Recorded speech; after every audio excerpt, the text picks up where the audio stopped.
ঈশ্বরদীর 28 community ক্লিনিকে 5 মাস বন্ধ ওষুধ সরবরাহ। ওষুধ না পেয়ে হতাশা নিয়ে বাড়ি ফিরছেন রোগীরা। গাজীপুরের সাংবাদিক তুহিন হত্যা মামলায় 17 দিনের চার্জশিট দিল পুলিশ। সড়ক সংস্কারের দাবিতে ঢাকা ময়মনসিংহ মহাসড়ক অবরোধ। খুলনায় ট্রাক ইজি বাইকের সংঘর্ষ, নিহত বেড়ে 4, হাসপাতালে চিকিৎসাধীন আরও 3 জন।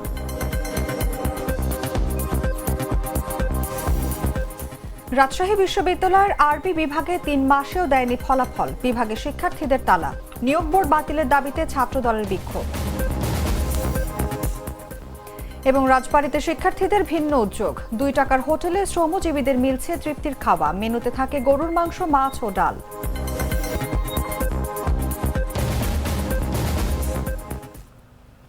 এতক্ষণ শুনছিলেন সংবাদ শিরোনাম।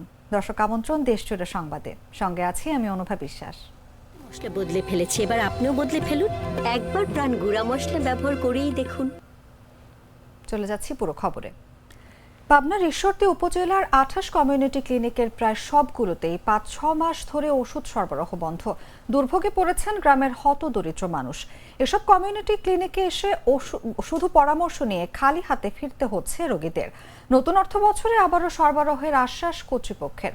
পাবনা থেকে শেখ মহসিনের পাঠানো তথ্যচিত্র নিয়ে বিস্তারিত জাগো ডেস্ক রিপোর্টে।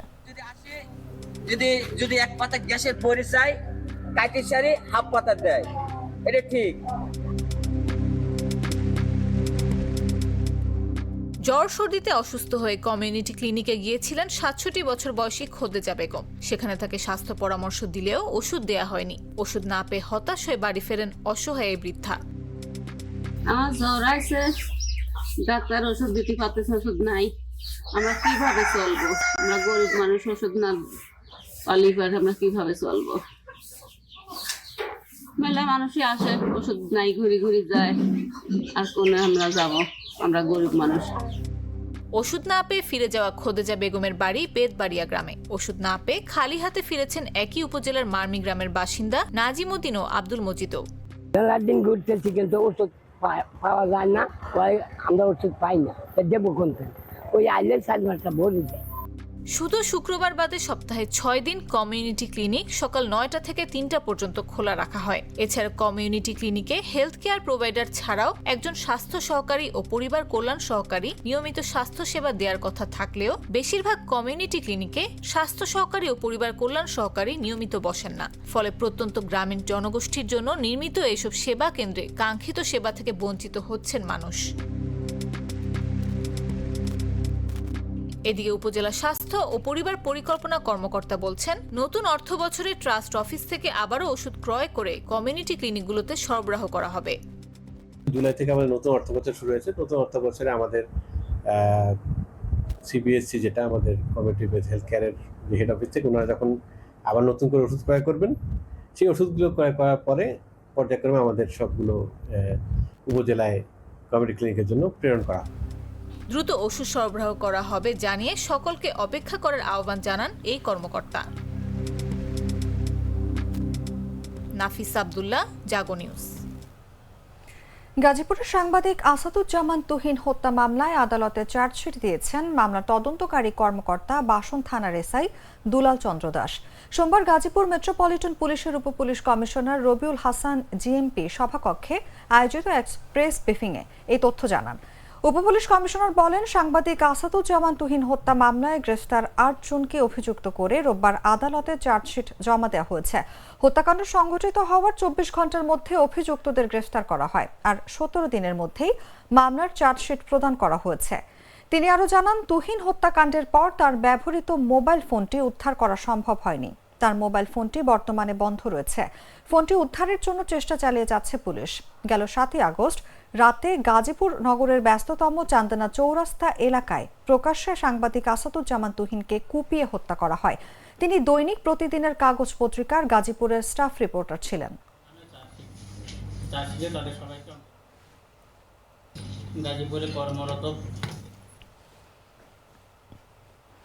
তুরাগ নদীর উপর সেতু নির্মাণের দাবিতে টঙ্গীতে ঢাকা ময়মনসিংহ মহাসড়ক অবরোধ করেছেন ব্যবসায়ী ও সাধারণ মানুষ। সোমবার সকাল 10:30 থেকে স্থানীয়রা বিক্ষোভ মিছিল নিয়ে মহাসড়কের আব্দুল্লাপুর ও টঙ্গী বাজার এলাকায় অবস্থান নেন। এক পর্যায়ে তারা ওই মহাসড়কটি অবরোধ করে রাখেন। অবরোধের ফলে মহাসড়কের সব ধরনের যানবাহন চলাচল বন্ধ হয়ে যায়। এতে চলাচলকারী যাত্রীরা চরম বিপাকে পড়েন। এ সময় বিক্ষোভকারীরা বলেন, টঙ্গী বাজার ও আব্দুল্লাপুর উত্তরার মধ্যে সংযোগকারী বেইলি ব্রিজ নড়বড়ে হয়ে গেছে। ঝুঁকিপূর্ণ এই ব্রিজে যে কোনো মুহূর্তেই ঘটতে পারে দুর্ঘটনা। এছাড়া নিচ দিয়ে কোনো যানবাহন চলাচল না করায় টঙ্গী বাজারের ব্যবসায়ীরা চরম ক্ষতির সম্মুখীন হয়েছেন। তাই তুরাগ নদীর উপরে একটি স্থায়ী সেতু জরুরি হয়ে পড়েছে। খবর পেয়ে পুলিশ ঘটনাস্থলে গিয়ে আন্দোলনকারীদের বুঝিয়ে বেলা 11টার দিকে মহাসড়ক থেকে সরিয়ে দেয়।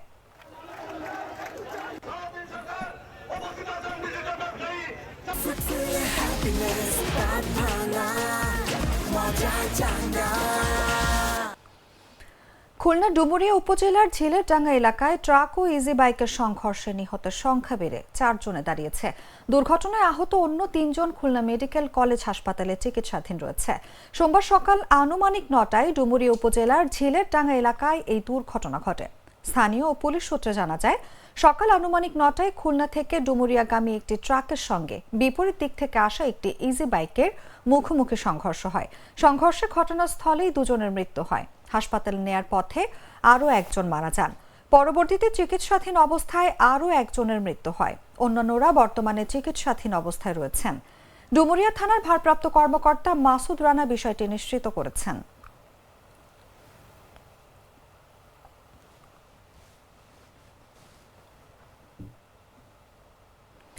রাজশাহী বিশ্ববিদ্যালয়ের আরবি বিভাগের 4র্থ বর্ষের প্রথম সেমিস্টারের পরীক্ষা শেষ হওয়ার 3 মাস পেরোলেও ফলাফল না দেয়ায় অফিস রুম ও বিভাগের গেটে তালা দিয়েছেন শিক্ষার্থীরা। সোমবার বিশ্ববিদ্যালয়ের শহীদুল্লাহ কলা ভবনের 3য় তলায় দুপুর 12টার দিকে বিভাগের 2020-21 শিক্ষাবর্ষের শিক্ষার্থীরা এই বিক্ষোভ করেন। শিক্ষার্থীদের অভিযোগ, তাদের 4র্থ বর্ষের প্রথম সেমিস্টারের পরীক্ষা গেল এপ্রিলে অনুষ্ঠিত হয়। অর্ডিন্যান্স অনুযায়ী 1 মাসের মধ্যেই ফল প্রকাশের কথা থাকলেও 3 মাসেও ফল প্রকাশিত হয়নি। এ নিয়ে 4-5 দফায় পরীক্ষা কমিটির সভাপতি ও বিভাগের সভাপতির সঙ্গে আলোচনা করেও কোনো অগ্রগতি হয়নি। এর আগেও প্রথম বর্ষের 2য় সেমিস্টারের রেজাল্ট দিতে 5 মাস লেগেছিল বলে জানান শিক্ষার্থীরা। এদিকে আগামী বৃহস্পতিবারের মধ্যে রেজাল্ট দেওয়ার চেষ্টা চলছে বলে জানান পরীক্ষা কমিটির সভাপতি।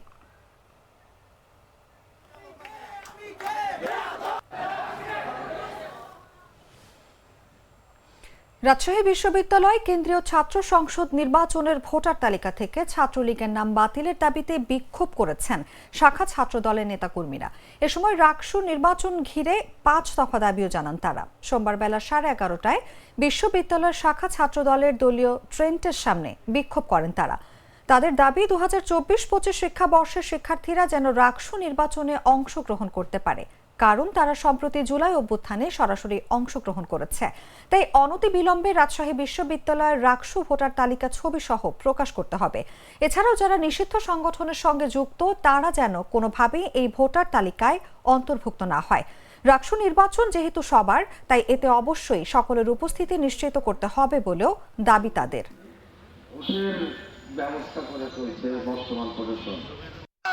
এই দাবি পূজা করে বিশ্ববিদ্যালয় নির্বাচন কমিশন তাদের কার্যক্রম চালিয়ে যাচ্ছে।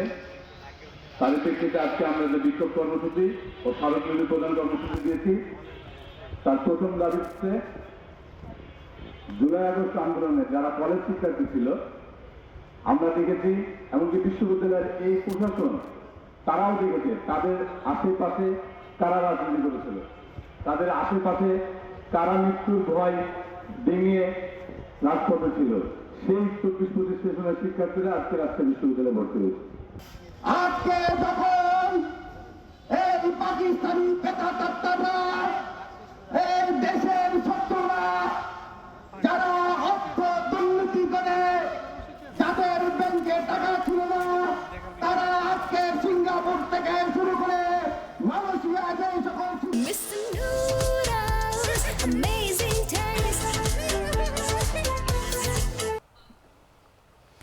তারুণ্য উৎসব উপলক্ষে টাঙ্গাইলে অনুষ্ঠিত জাতীয় কাবাডি প্রতিযোগিতার ফাইনাল ম্যাচে হামলার ঘটনা ঘটেছে। এতে ময়মনসিংহ দলের খেলোয়াড় ও কোচ সহ 5 জন আহত হয়েছেন। এছাড়া রেফারি ও সংশ্লিষ্ট কর্মকর্তাদের বিরুদ্ধে পক্ষপাতের অভিযোগ উঠেছে। রোববার বিকেলে টাঙ্গাইলের শহীদ মারুফ স্টেডিয়ামে এই ঘটনা ঘটে। এই বিষয়ে টাঙ্গাইল সদর থানার ভারপ্রাপ্ত কর্মকর্তা তানভীর আহমেদ বলেন, কেউ লিখিত অভিযোগ দেয়নি, এখানে পর্যন্ত নিরাপত্তার ব্যবস্থা ছিল। এর আগে গেল শুক্রবার বিকেলে বাংলাদেশ কাবাডি ফেডারেশনের উদ্যোগে জাতীয় কাবাডি প্রতিযোগিতা শুরু হয়। প্রতিযোগিতায় 7টি জেলার পুরুষ দল ও 6টি জেলার নারী দল অংশগ্রহণ করে। রোববার বিকেলে উভয় দলের ফাইনাল খেলা অনুষ্ঠিত হয়। পুরুষ দলে টাঙ্গাইল ও ময়মনসিংহ অংশ নেয়, নারী দলে জামালপুর ও টাঙ্গাইল দল অংশ নেয়।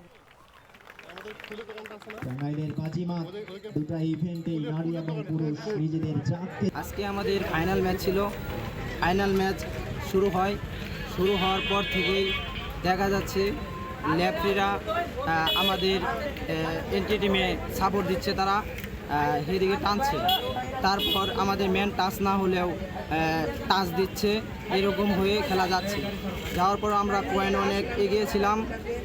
এর মাঝখানে আমরা লেফারিদের খেলা শেষ মুহূর্তে যখন 2 মিনিট আছে তখন আমরা লেফারিদেরকে বলছি, আবেদন করছি, স্যার এটা কি, এটা তো হতে পারে না, এটা তো আমরা তো খেলতে আসছি স্যার, আপনি সবাই সমান চোখে দেখবেন। এই মুহূর্তে বলতে লেফারি আমাদের সাথে হাতাহাতি করলে লেফারি হাতাহাতি করে, তারপর মাঠের দর্শক ও এন্ট্রি টিমের প্লেয়ার তারা আমাকে এই যে 6টা বাড়ি দেয়। রাজবাড়ীতে শ্রমজীবী ও অসহায় মানুষকে মাত্র 2 টাকায় মাছ মাংস ভাত খাওয়াচ্ছেন একদল তরুণ শিক্ষার্থী। সপ্তাহে 2 দিন চালু থাকা এই 2 টাকার হোটেলে প্রতিদিন 60 থেকে 70 জন মানুষ খেতে পারেন পেট ভরে।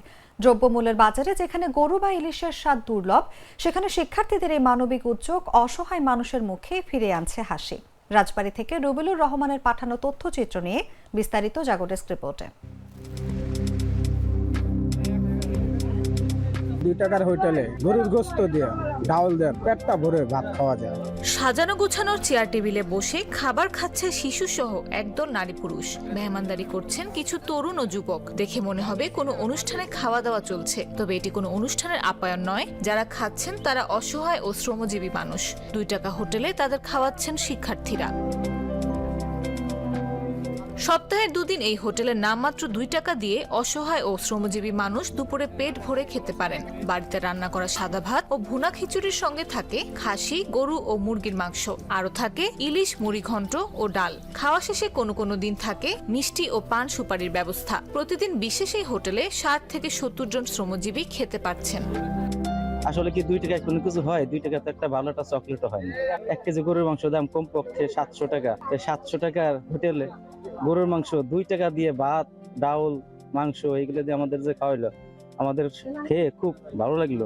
দ্রব্যমূল্যের ঊর্ধ্বগতির বাজারে মাছ মাংস খাওয়া অসহায় শ্রমজীবী মানুষের জন্য দুঃসাধ্য হয়ে পড়েছে। এদের কথা চিন্তা করে রাজবাড়ীতে 2 টাকার হোটেলটি গড়ে তুলেছেন মাহিন শিকদার, মনিরুল হক আকাশ, রাব্বি শেখ সহ কয়েকজন শিক্ষার্থী। আমরা বছরে 2-1 বার খেতে পারি, আবার পারিও না, কিন্তু এই জায়গায় 2 টাকার হোটেলে গরুর গোশত দিয়ে ডাউল দিয়ে পেটটা ভরে ভাত খাওয়া যায়।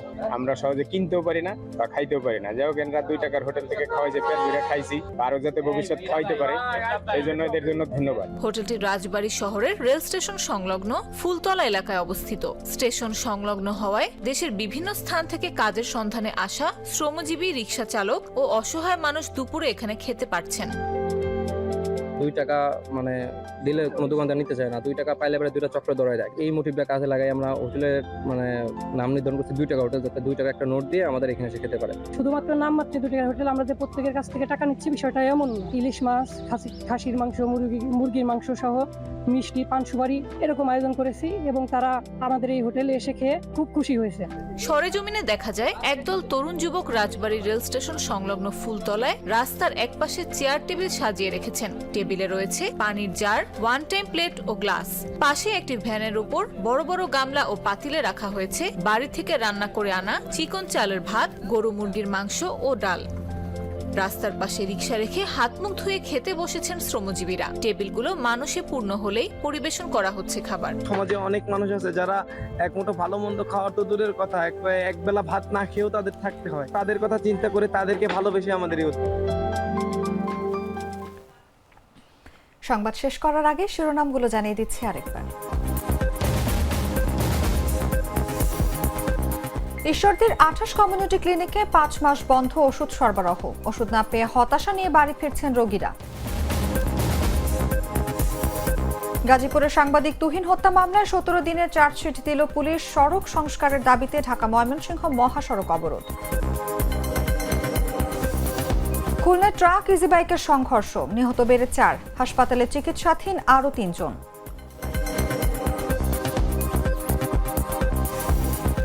রাজশাহী বিশ্ববিদ্যালয়ের আরবি বিভাগে 3 মাসেও দেয়নি ফলাফল। বিভাগের শিক্ষার্থীদের তালা, নিয়োগ বোর্ড বাতিলের দাবিতে ছাত্র দলের বিক্ষোভ।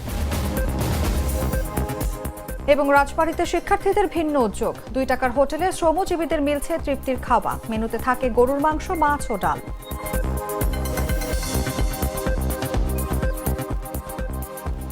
দর্শক, এই ছিল এখনকার মতো। এরপর দেখবেন সন্ধ্যা 7টার সংবাদ। প্রতি মুহূর্তে সর্বশেষ খবর জানতে ভিজিট করুন jagonews24.com। ফলো করুন আমাদের ভেরিফাইড ফেসবুক পেজ এবং সাবস্ক্রাইব করুন জাগো নিউজের ইউটিউব চ্যানেল। ধন্যবাদ সবাইকে।